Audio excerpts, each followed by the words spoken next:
Ladies and gentlemen, the goal in your life is not to figure out how to be comfortable in your mental prisons, but to realize that you have the keys to set yourself free.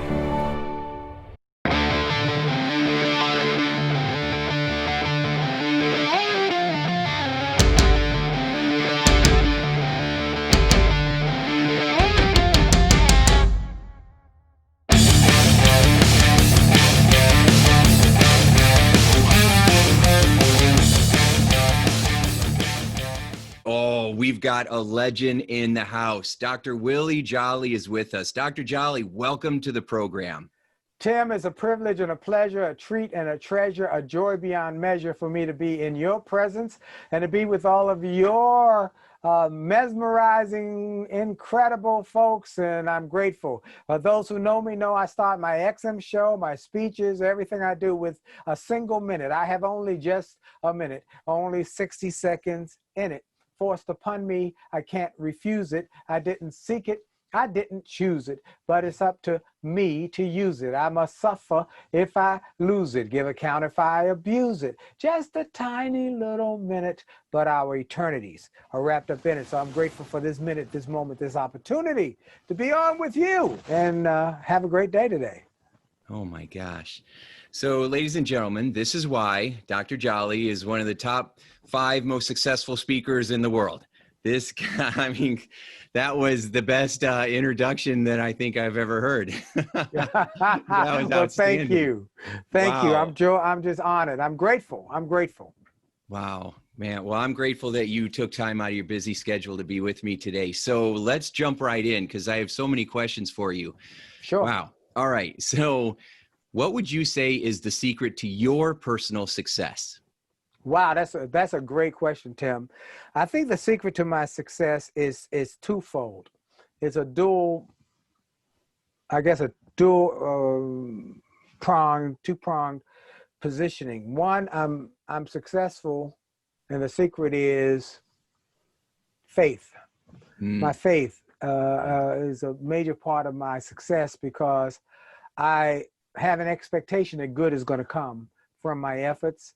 I got a great faith in God. I got a great faith in what the possibilities and so faith is a part of it. And the other part of it is a commitment to excellence.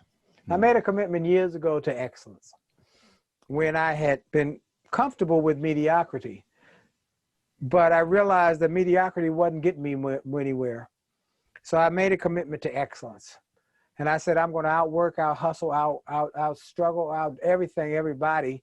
And I just see where it ends up and where it takes me. And it has served me well. So my faith mixed with my excellence. And I think there's a way to say that I love a lot. It says you must pray like it all depends on God and then work like it all depends on you. You must give all you got on a daily basis, and you do your part, God going to do his part. And I found that to be a truth. So I'm very grateful. I'm very honored that I've had some success. And yet, Tim, I think sometimes I'm just getting started. I'm just getting started. I know for something, though. Here's what I know, Tim. Here's what I know. Yes. That the best is yet to come. That's what I know. And I know that for not just for me, though, for everybody who is listening, watching, any part of this, that their best is yet to come. If they stay faithful and they stay focused on excellence. There's a little piece in my book, It Only Takes a Minute to Change Your Life. Follow your dream. Yeah. Wherever it leads. Don't be distracted by less worthy needs. Shelter it, nourish it, help it to grow. Hold your dream deep, down deep where dreams grow. Follow your dream, pursue it with haste. Life is too precious, too fleeting to waste. Be faithful, be loyal, and all the day through, with a spirit of excellence, your dreams will keep coming true. Can I have an amen? I got tingles. I got tingles. Oh my gosh. And for those who are just listening to this, he has this all memorized. It's all in his mind. It's coming out of his heart. You know, he's not reading from anything. I mean, wow, Dr. Jolley, that's amazing. I mean, really. Well, that's, you know, to be honest with you, Tim, thank you for saying that. But, let me even discourse on that. Mm-hmm. In my book, A Setback, Set Up for a Comeback, I say there are 4 levels of thinking. That's the impossible, the consciously, unconsciously incompetent, Mm-hmm. the consciously incompetent, Mm-hmm. the conscious competence, and the unconscious competence. Now, unconsciously incompetent. I don't know that I don't know what I don't know. Okay, there's so much stuff I don't know. I'm unconsciously incompetent on so much of that stuff, and so much stuff in life. So when I was in graduate school, one of my professors said, you got a lot. He said, you're gonna have a lot of ignorance you got to get rid of. I said, that's exactly right. So I'm unconsciously, but then there's conscious incompetent. I know I don't know how to fly a plane. So if somebody gave me a Learjet and say, it's yours, go fly it, I say, I don't know what to do. If you don't teach me, if I don't, so I know I'm consciously incompetent. But then there's conscious competence. First time you drive a car, you got to be consciously competent. Okay, let's see, what did the teacher tell me to do? Put both hands on the steering wheel, put it in gear, make sure the doors are locked, got my seatbelt on, turn the key, put my foot on the brake. Okay, and you go through that retinue of things you're supposed to remember, because that's what you just learned. But you get to a point where you're unconsciously competent, that you're driving a car, drinking coffee, talking on the phone, eating a sandwich, and all of that at the same time, that we all get to. Well, in terms of my speaking, you mentioned I don't have notes. No, I don't have any notes. But this is from 30 years of me creating this reservoir. And thank God my mind still works relatively well, and it can draw up a point of interest, a point of consciousness that I think would be of help to somebody. And what motivates my consciousness is, when you brought that up, how maybe there's somebody who wants to be a speaker, somebody who has an interest in being a messenger of hope and possibility, but they need to know, how do you do it?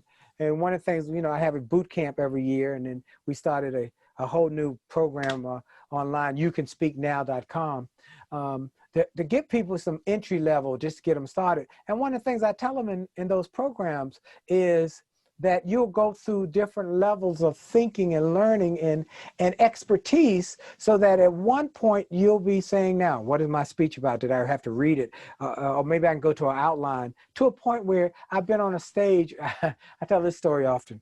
I had been speaking somewhere, I don't know, and I flew into National Airport in Washington, D.C. My wife picked me up and said, we've got to go right to my nephew's Eagle Scout commissioning or event or a ceremony. Mm-hmm. And it was a big deal, and the church was packed out where this was happening. And so we got there in time for the beginning, but I forgot my camera. I left my camera in my bag. So as they were 5 or 7 minutes into it, before the activities, they were still having entry-level speakers, and the guy who was moderating was standing up, and I said, I'm going to go get my camera. So I stood up to go get my camera to walk out, and the guy said, look, Willie Jolley's here. Oh my goodness, Willie Jolley's here. Willie Jolley, come up and say some words to everybody as we celebrate this Eagle Scout moment. Come up. Now, I got about 20 steps from there to the first step going up to the rostrum. And so I said, what am I going to say? I got 20 steps to pull this together.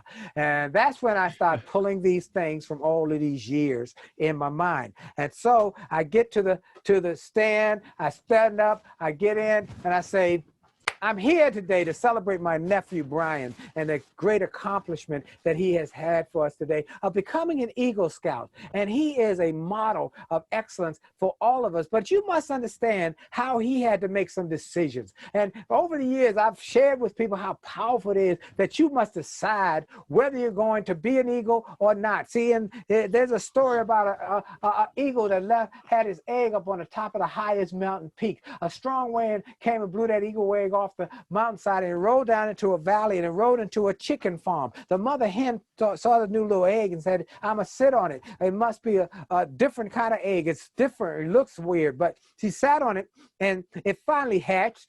Out came this big beak and these big wings and these big claws. And she said, what a funny looking chicken. And even though that bird was born with eagle genes and eagle chromosomes, it was born in chicken surroundings. It thought like a chicken, walked like a chicken, talked like a chicken. It dreamed like a chicken. His biggest chicken dream was to get up on top of the fence and crow like a rooster. Said, if I can do that, maybe they won't laugh at me no more because I look different. But one day it talked itself out of it. It said, but you know, I can't get up on top of the fence. I'm a chicken. Chickens don't fly. Oh, well. And one day while I checked in the chicken yard, pecking for corn like the other little chickens, looked up in the sky and saw the most amazing sight he had ever seen in his life. Saw the sight of an eagle flying majestically across the sky, like the king of the sky. Said, wow, what are you? What are you? And the eagle with the powerful hearing and powerful eyesight saw the little bird and flew straight down and said, what am I? What are you? And the little bird said, I'm a chicken. And the eagle said, look at my face. You look just like me. Look at my wings. You look like me. Look at my claws. You look like me. He said, you're not a chicken. You're an eagle. You were not born to be pecking for corn. You're an eagle. Flap your wings and fly like the eagle you were born to be. And a little bird flapped his wings and soared above the clouds. That moment that my nephew decided that he was not going to be a normal kid, but pursue excellence as an eagle, was a minute that his destiny was changed. Thank you very much. And I walked off, got a standing ovation. And so now I got that, but that was the impact of unconscious competence. Wow. You know, I've heard that story 1,000 times, and listening to you tell it, I feel like I just heard it for the first time. Wow, it was so good. Yeah. It's what you say and then how you say it. And if somebody wants to understand what mesmerizing means, they just need to watch you in action, because you really know how to bring a story to life and evoke emotion, which is just awesome. Thank you, Tim. Thank you very much. Very good. Yeah. So that's really amazing. I'm sure. Wow. Well, you really delivered. I find that, you know, I could go give a keynote just about anywhere, but if I had to give one in my hometown, that's all of a sudden when I felt like I was 12 years old again, and da-da. Right. It's like, we know you. Yeah. Absolutely. Wow. So, you know, I love what you said about faith. And, you know, I can't tell you how many times I've said, God, please take over this business, because I know you're going to run it much better than me. You know, I say a prayer every time I get on a stage or anywhere else. And so I love that. And then the idea that you decided that you were going to be excellent, that you were going to strive for excellence, that you weren't going to settle, you weren't going to be complacent. And so many people struggle with that.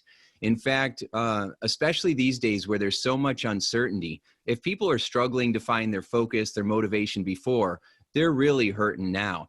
And you are the go-to guy when it comes to handling a crisis. Or, you know, I quote your book all the time, Setback is a Setup for a Comeback. It's one of my favorite quotes. In fact, I think it's actually in the new book that I just wrote. I quoted you in it.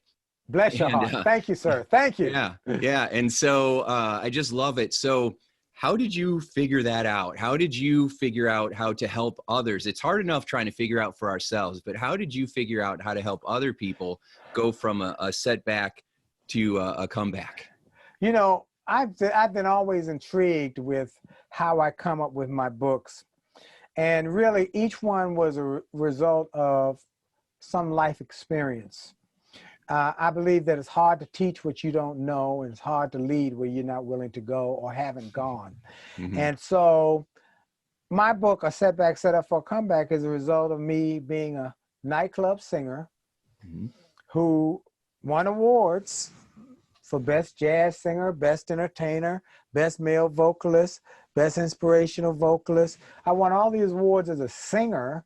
Mm-hmm. And then when I was in a nightclub where I had built into the #1 night spot in DC, people would line up 7 o'clock for the 8 o'clock show, 9 o'clock for the 10 o'clock show. Things were going great. I bought a house, had a sports car, and went in one night and they said, we made a change.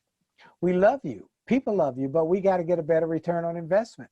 And the only way to do that with a full nightclub is to lower the cost, and the band's the biggest cost. So we bought a karaoke machine. What about my bills? And I learned that night, nobody cares about you, but your bills, but you and the people you owe. And, and I was stunned. Yeah. But it was out of that setback that someone blessed me with a cassette tape, a motivational cassette tape. I never heard a motivational tape before then, Tim. Yeah. And it was a guy named Charlie Tremendous Jones. Oh, yeah. And Charlie Jones said, in 5 years, you'll be the same person you are today, except for 2 things: the people you meet who inspire you and the books you read that empower you. And I started reading books, read Think and Grow Rich, read The Power of Positive Thinking, read The Richest Man in Babylon, read The Magic of Thinking Big, and I just started reading one self-help book after another, listening to self-help tapes and going to seminars. And it changed my thinking. I took a job with the school system, and it was as a drug prevention coordinator. And part of my job, I had to give little speeches to kids, and I found what I was born to do. Speak to people, inspire them, use my musical gifts as an asset to add to it. From the kids, the teachers would say, can you come to my teachers group? Someone there would say, can you come to my church? Someone in the church would say, can you come to my company? Someone in the company would say, can you come to this or that? Then Les Brown, our dear friend, heard about me and invited me to be on tour with him and Gladys Knight, the Music and Motivation Dream Team tour, because they were looking for someone who was a speaker who could also sing music and motivation as the opening act. And I got the spot. And that they introduced me to radio people. I got a little radio show. From there, Sirius XM became part of my life. And now I got the #1 self-help show in the country on Sirius XM. From there, book publishers started calling and saying, I heard you on the radio. I want to talk about a book. And I wrote a book. It only takes a minute to change your life. Setbacks Set Up for a Comeback. Turn setbacks into greenbacks. Attitude of excellence. Make love, make money, make it last, with me and my wife Dee. Marriage book.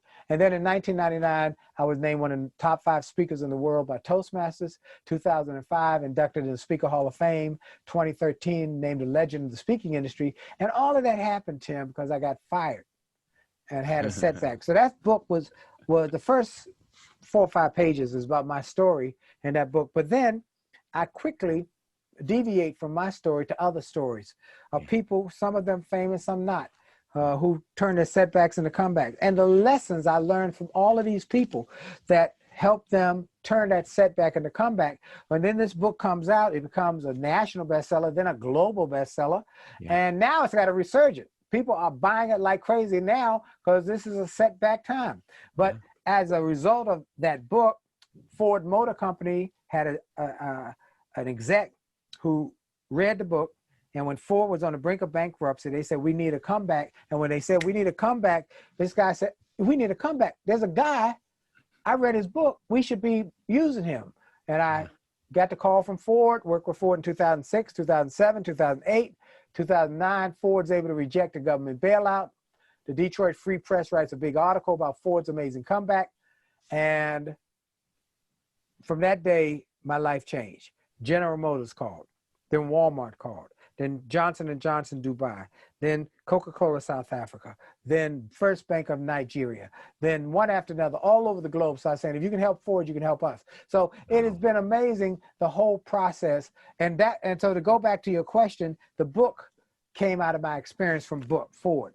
This book, Setbacks Turn Setbacks into Greenbacks, came out of my experience when I was struggling financially and learned from some mentors how to become more mindful of money and how to turn those setbacks into greenbacks. An attitude of excellence came out of the work with Ford. And so Alan Mulally from Ford wrote the foreword. And then It Only Takes a Minute to Change Your Life came out of my being able to do those jingle singer when I was a singer, who became comfortable selling a product, soap powder, whatever it was, Coca-Cola, whatever, in a minute, singing it in a minute. And I said, why don't I write a book of 1-minute messages? And of course, the marriage book, how my wife and I are together 35 years, haven't had an argument in 33 years. And those first couple of years were like World War III, where we learned some principles from some wise mentors. There are 2 ways, write this down, folks, 2 ways to get to any goal: mentors and mistakes. Both will get you there. One just gets you there with less headaches and heartaches. Well, I learned from mentors, and my wife and I learned from mentors, stopped arguing, got to loving, been married for 35 years, and we put those principles in a book. And now people are calling from all over and saying, hey, I read your book. My marriage we were on our way to divorce court, and now we're doing great. So the answer to your question, all of these books, all of these messages are born out of my experiences. My message, I like to say it like this. My message is a result of my mess. The mess I've had in my life, the challenges I've had, the struggles I've had, the setbacks. Tim, many years ago, I was new in this whole self-development thing. And I said I started reading books and going to seminars. I went to this seminar, and the first guy got up. He talked about how great his life was, how great his family was, how great his kids were, how much money he made, how his life was perfect. And if you want a perfect life like I got a perfect life, I can tell you how to do it. And of course, I'm taking notes because I want a perfect life like he got a perfect life. And I'm writing notes. The next guy comes up on this rally and talks about his struggles. He talked about how they had turned off his electricity and how his little kid, his 3 little daughters said, Daddy, why are the lights out? He said, oh, play hide and go seek. I got to make a quick run. He went down to the electric company and found someone who looked sympathetic and said, look, my lights just went off. I got 3 little girls at home. I got a check coming out. I'm working on a big project. And the money should have been here by now, but it's not. I just need a few days. And a lady looked him in the eye and said, okay. And she said, your lights are on. You got a week. He went back home, and within a few days, the money had come in. Mm-hmm. Now, to this day, I remember that guy. His name is Dr. Dennis Kimbrough. He wrote the book, The Millionaire Choice. He wrote the book, What Makes the Great Great. Mm-hmm. The first guy, I don't remember who he is. Mm-hmm. Because I couldn't relate to him.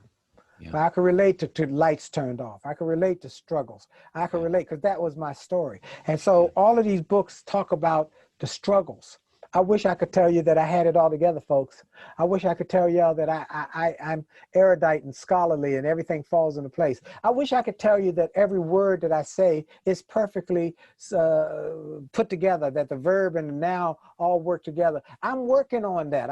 I'm working on becoming a good speaker. One day, really, one day I'm going to be good. I'm going to really be good if I keep working. But here's the lesson. Here's the message. Back in the Greek Senate, there were 2 speakers, Diothenes and Pericles. Now, Pericles was a great orator. He would get up and people would hear his words. They were always perfect. Every word was perfectly pronounced and articulated, and everything was perfect. And when he finished, people would stand at their feet and go, bravo, bravo, bravo, bravo. Well, Diothenes, though, he was like me, a country boy, trying to put this stuff together, trying to get it together, sometimes trip over my words.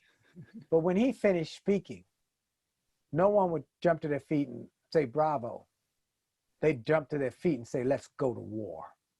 And that's what I want people to do. I want people to go to war on the things that have stopped them, their fears, the things that have kept them from being all they can be. I want them to go to war on the limitations that they've set for themselves or someone else. I want you to go to war. So I wish I had it all together. I'm working on it. One day I'll be good. But in the meantime, I want you to go to war Mm. and live what you were born to live. Do what you were born to do. Be what you were born to be. That's what I want.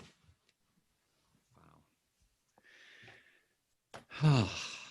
I can't remember what any of my other questions are.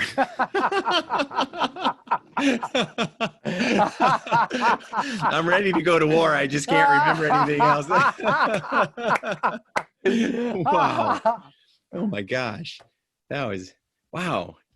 That is, I'm like taken aback. That was really mesmerizing. Wow. So good. And so relatable Yeah. because it's authentic. It's real. No one wants to hear about how somebody's life is perfect because we're all struggling. No matter what we have, we got some things that we finally have figured out how to get together, and then something else unravels. And that's kind of how life is. And if you can have a sense of humor about it and continue to say, all right, well, what are we going to do with it? And what's the outcome that we want? And how can we take one step towards it, try to make it better? You know, that's really at the end of the day what it's all about. That's what personal development is all about. I think so many people don't really understand what self-help is. And so they don't trust it, or they think that, oh, you're just lying to yourself. And that's really not what it is. So do you have a couple of tips or ideas if somebody's struggling right now and they're not sure what to do? Maybe they've been on furloughed or lost part of their income, or they're not sure what's going to happen next in the world. What are some tips for how to make that comeback? Yeah, you know, you're absolutely right. This is a very challenging time that we've all been impacted, and even Michelle Obama, who had the biggest concert speaking tour in America last year, filling up arenas, and she's former first lady, and got a #1 best-selling book, and yeah, she's incredible. And even she would say, I'm suffering from low-grade depression with all that she got going on. And so think about the people who've lost their jobs, are wondering how they're going to pay their rent, who want to work but can't because the jobs have been, not available, or people who are going through a tough time, or somebody might be struggling with the illness. So here's what or lost somebody through the illness. Whatever your setback is, I want to go back to a couple of things. One, about your faith. My faith is a powerful part of my life, and that in the sense that I expect good to come from my actions. So that means I got to act. Faith without works is dead. And so you must act on your faith. You must pursue with faith and get up with an expectation. Now, how do you do that in a time when you might be depressed? Well, I'm encouraging people to do a couple things. One, you've got to get some routines. One of the things I encourage people to do is, one, every morning, here's my routine. When my eyes open up, Tim, when my eyes open up, I'm in the bed, I literally, verbally say, thank you. Woo, thank you. I got another one. I got another one. I don't take every day. I don't take a day for granted. So I wake up and say, wow, thank you. Okay. Now I go to the bathroom and I come back and I have a moment of prayer and thank God for life and strength. I ask him to bless me today and bless my family, put a hedge around them, keep them from hurt, harm, and danger. And then I take some physical activity, Tim. Something. I got to do something. I whether either take a walk, take a bike ride, do some kind of activity, even if it's raining and storming, I'll walk up and down the steps. Get some physical activity, because that releases endorphins into your bloodstream. And you need those endorphins because they're like natural uppers. They are natural positive pills that are inside of you. But you got to release them by your activity. And then I read or listen to something positive every day. I listen to something positive every day. Now, thank God, now you're going to say, this is going to sound crazy, but I'm on radio across America on the Radio 1 network every morning at 8:20 on Get Up Mornings with Erica Campbell. It's at 8:20. I turn on the radio. I listen to me. Talk to me. Okay. But let's say you're not in the market. If you go to winwithwillie.com, if you'll just go to winwithwillie.com, you'll be able to sign up, because now, since the pandemic, now the last 6 months, every day, not only do I have the daily radio on radio stations across America, but I got a video version of it that I send out on Instagram, on LinkedIn, on Facebook, and on my newsletter. So if you go to winwithwillie.com, you just sign up and you get it sent to you. And it's a 1-minute motivational message. It will inspire you. It will encourage you. It will uplift you. So now you got the physical activity. You got some positive for your body. You got some mental activity. You got some spiritual activity. Had a word of prayer. Thank God for the day. And then you got some mental acuity activity. And then I go back and revisit my goals. Why am I doing this? What am I up for? Why am I here? And I said, okay, I got some goals. I want to make sure. Here's what I want to make sure, Tim. Someone asked me in an interview on a radio show, Willie Jolley, what's your biggest goal? I didn't have to think about it, Tim. I didn't have to think about it. I didn't have to think about it, not 1 minute.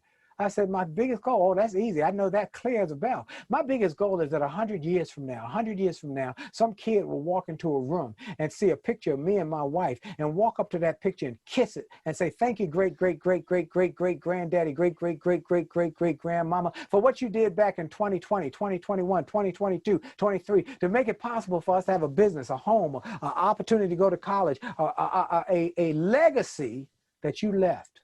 That's my biggest goal. Now, here's the thing, Tim. I'll never see it, but that's my goal. And see, scripture says a good man leaves an inheritance for his children's children's grandchildren. That's my goal. So I reread my goals. What are my goals? How do I make it possible for that kid 100 years from now to have a home? Okay, I got to work. I got to go to work. I got to go to work because it's really not about me. See, I read somewhere that the great ones plant trees that take 80 years to grow when they're 80 years old. Mm. Okay, they'll never sit under that tree, but they plant it at 80 years old. And so that's what I'm encouraging the viewers, the listeners, the people who are on this. If you're going to make a difference, don't think just today. Don't even think tomorrow. Think 100 years out. What kind of impact you can have. Because it's important. It's important because many people don't know much about their great-great-grandparents. They know they were here. They might know their name, but they don't know much about them. I want to make sure that they know who I was, what I did, and how I was thinking about them. I was loving on them 100 years earlier. So that's my goal. That's what I'm thinking. That's what I do every day. That's how I get going. I need to up my goals.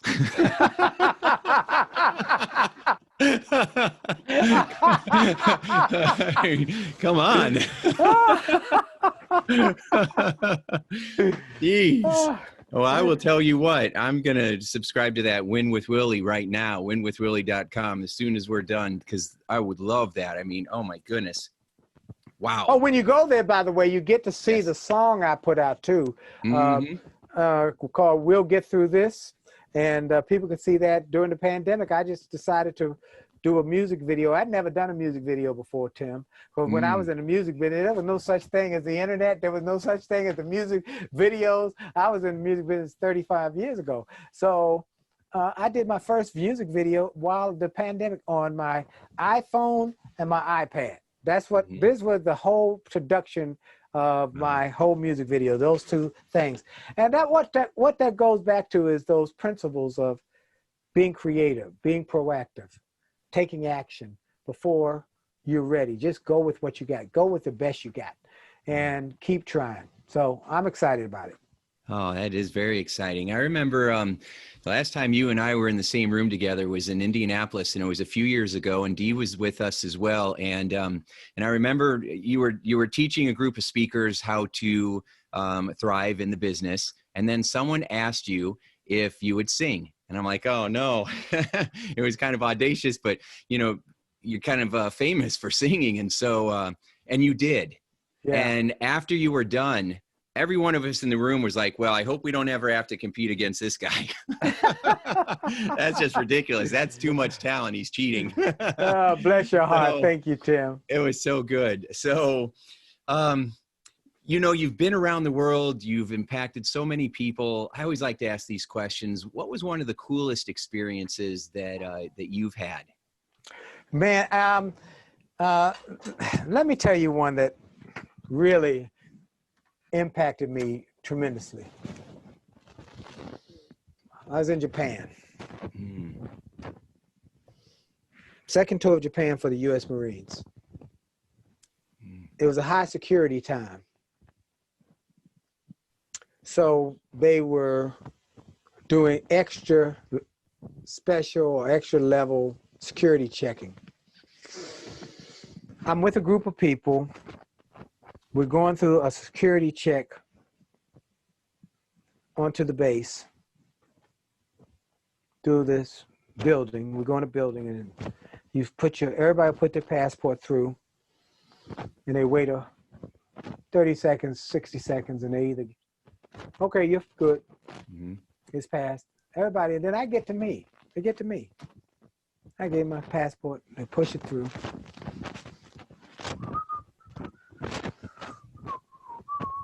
And I'm ready to go, and they say, excuse me, sir. We need you to stand to the side. What? Mm. We need you to stand to the side. Why? Sir, please stand to the side. And out came these two security guards with guns, the helmets, those hard helmets, yeah. MPs.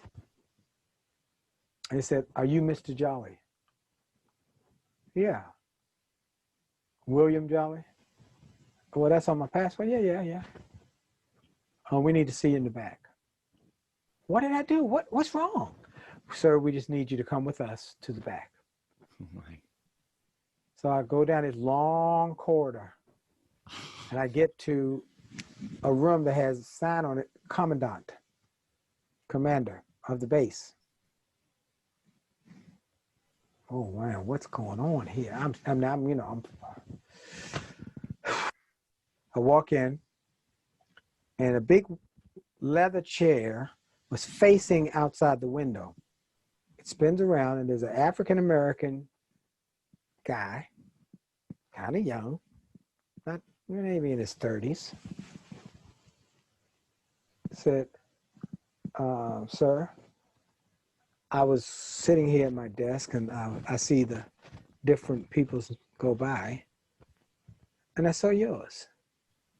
And it said, William Jolley, Washington, D.C.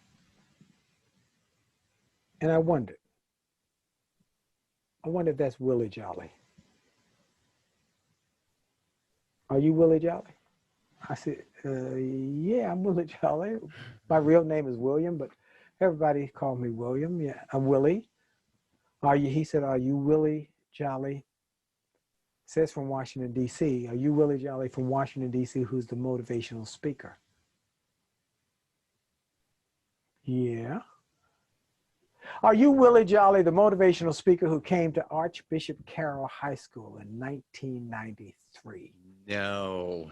And gave a speech to the young people there. Yes, I'm that Willie Jolley. And you're probably the Willie Jolley from Washington, D.C., the motivational speaker who came to Archbishop Carroll in 1993, who told a story about his two friends and how one made a decision to sell drugs, one made a decision to be an athlete and then go to college.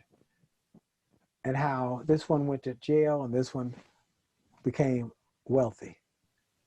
Yes. He said, sir, I was in that class that day. I was in the 11th grade. I was in a gang. I was on drugs. I was doing bad stuff. I was from a single parent household. I was messing up. And that message that day changed my life. He said, sir, I never thought I'd be able to meet you. And I asked you to back here because I just wanted to take a moment to thank you. From that day, I changed my life, went home, told my mama I was going to change my life. And I went back to school the next day, changed. My grades came up for 11th grade year. And in the 12th grade, I got an ROTC. And by the end of the 12th grade, I got a scholarship to West Point. And then I went to West Point and went to officer training school. And now I'm the commander of this base. It's because of that one day. And here's where it got really weird. Now, it's weird already. He went in his wallet, Tim. He pulled out a card that was plastic wrapped with the notes he had taken that day. That was one that will go down. I remember it forever. Remember Wow. forever. That is insane how impactful that is. I mean, at that moment, you've won. I mean, everything else that you ever experience is just a bonus to have That's that correct. kind of impact. That's correct. So I'm very grateful. I'm grateful. You know what, Tim? I'm grateful to that guy who fired me in the nightclub. I'm so grateful, grateful, grateful, grateful, grateful. I'm grateful for that fella. You know, I'm grateful for him. So, Wow. Wow. So last question for you then, although I could ask you questions forever because I love, love, love your stories. So if you could go back with all the wisdom you have, all this experience that you have, if you could go back to when you were 10 and talk to 10-year-old Willie, what advice would you give him?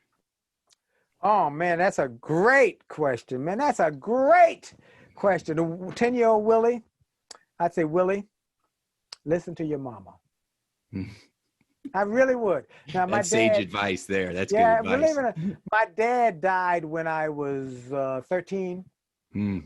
So I would say, of course, we listen to both your parents. Yeah. But my mom, my mother, after my dad died, she really worked hard to put my brother and I through college.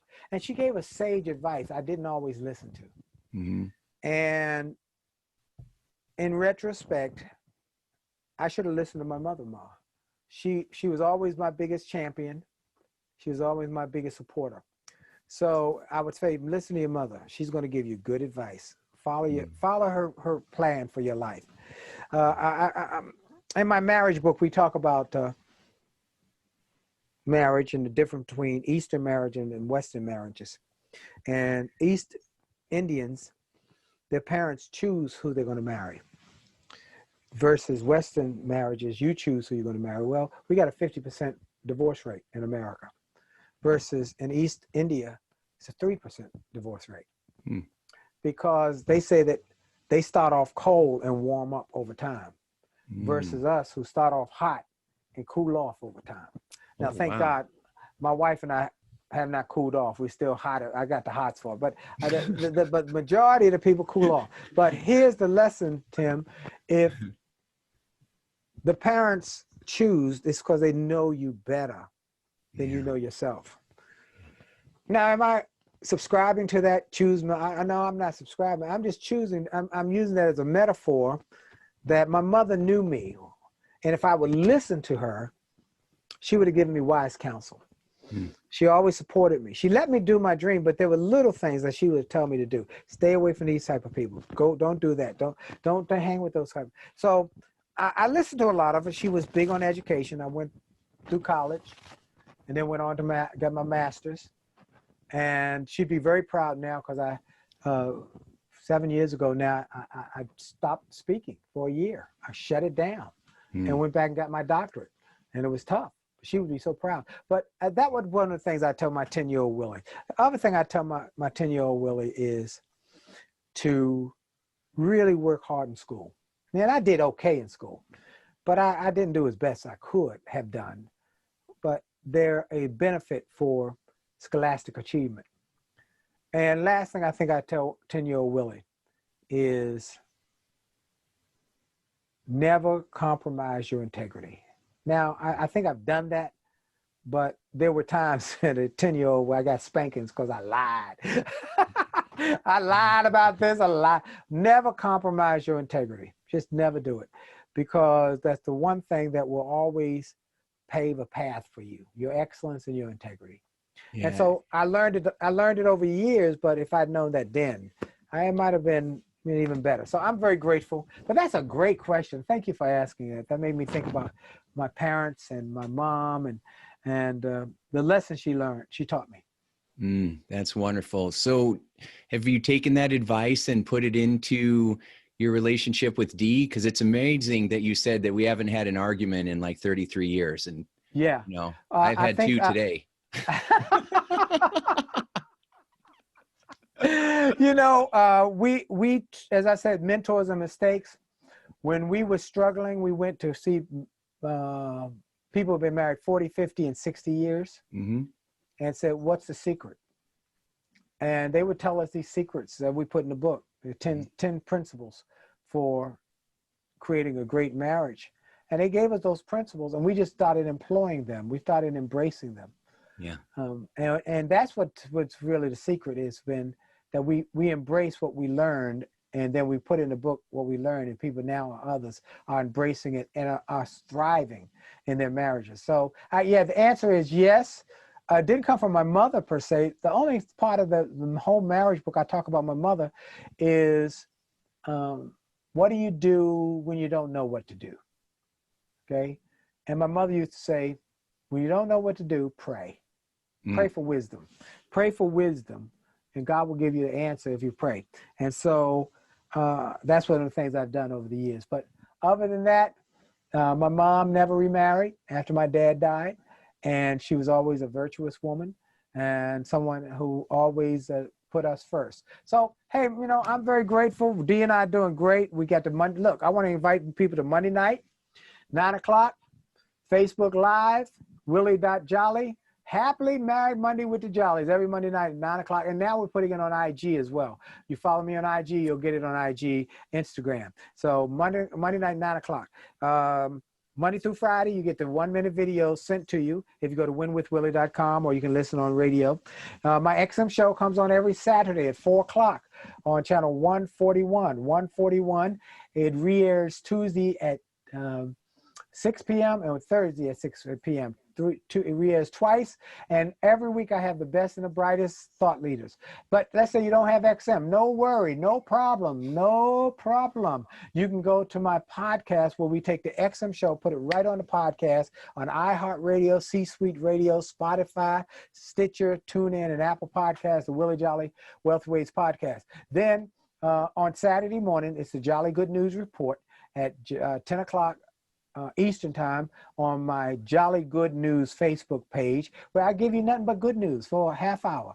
So in a time of bad news, sad news, depressing news, I'm gonna give you nothing but good news. So that's my message. That's what I do. Every week we got stuff going out. We got marketed messages. We got everything we're doing as much as we can to help people through this tough time. And there you go. We will have all those links in our show notes. Dr. Willie Jolley. I got a last message for you. Last message for you. Lay it on me. This is my new favorite piece that I've been sharing with my radio audience to get them through this tough time.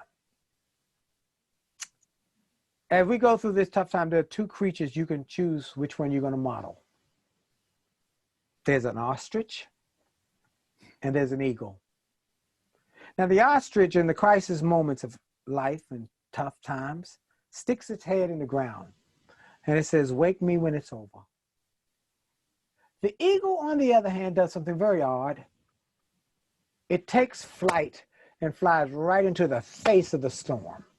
It struggles, it fights, it pursues to get through that storm, and then it gets above the storm and is able to see the panoramic view of the environment. And it says, wow, right there. Wow, there's a big problem right there, right now. Wow.